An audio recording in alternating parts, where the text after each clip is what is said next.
Konsumi final I popullatës në 6 mujorin e parë të vitit 2025 u rrit me ritme më të ulta se në të njëjtën periudhë të vitit kaluar. Sipas të dhënave të Instat, në 3 mujorin e dytë 2025, konsumi final I popullatës u rrit me 3.8% nga 5.1% që ishte në të njëjtën periudhë të 2024-s. Në 3 mujorin e parë 2025, konsumi u rrit me 2.5%, ndërsa një vit më parë 4.6%. Të dhënat e vitit 2025 tregojnë se konsumi po mban një ritëm pozitiv me rritje prej rreth 3% në 2-3 mujorët e parë, duke reflektuar një balans mes ndikimit të faktorëve të jashtëm, sikur si këmbimit dhe çmimet e importit, dhe faktorëve të brendshëm, si rritja e pagave dhe aktiviteti turistik. Tabloja e konsumit në këto vite reflekton efektin e krizave të njëpasnjëshme, si pandemia, lufta në Ukrainë me inflacionin e lartë, por edhe aftësinë e ekonomisë shqiptare, për të përshtatur dhe për të ruajtur rritjen ekonomike në një nivel të qëndrueshëm vitet e fundit. Pas një rritjeje të fortë në fillim të periudhës 2019, me kulme mbi 6% në të dy, konsumi pësoi një tkurrje të ndjeshme gjatë vitit 2020, sidomos në të dy, kur pandemia e COVID-19 solli rënje me mbi 14%. Kjo periudhë reflekton kufizimet e lëvizjes, pasigurinë ekonomike dhe tkurrjen e të ardhurave të familjeve, raporton Monitor.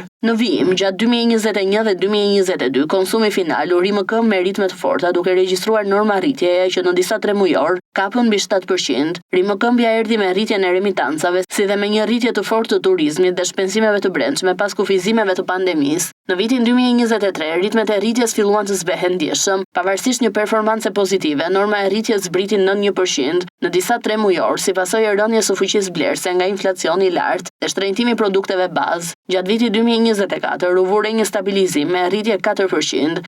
Rritja e konsumit u mbajt nga rritja e pagave dhe remitancat. Vitin e fundit, konsumi I popullatës është ndikuar më së shumti nga rritja e pagave si në sektorin privat dhe më shumë në atë publik. Biznesi dhe qeveria arritën pagat me ritme më të larta në presionin e mungesës së kapitalit human, teksa produktiviteti nuk po ndjek të njëjtin ritëm. Burimet e rritjes së konsumit gjithsesi janë në rrezik nga rritja e çmimeve dhe luhatjet e fluksit të turistëve, të cilët kanë qenë promotor të rritjes pas pandemisë.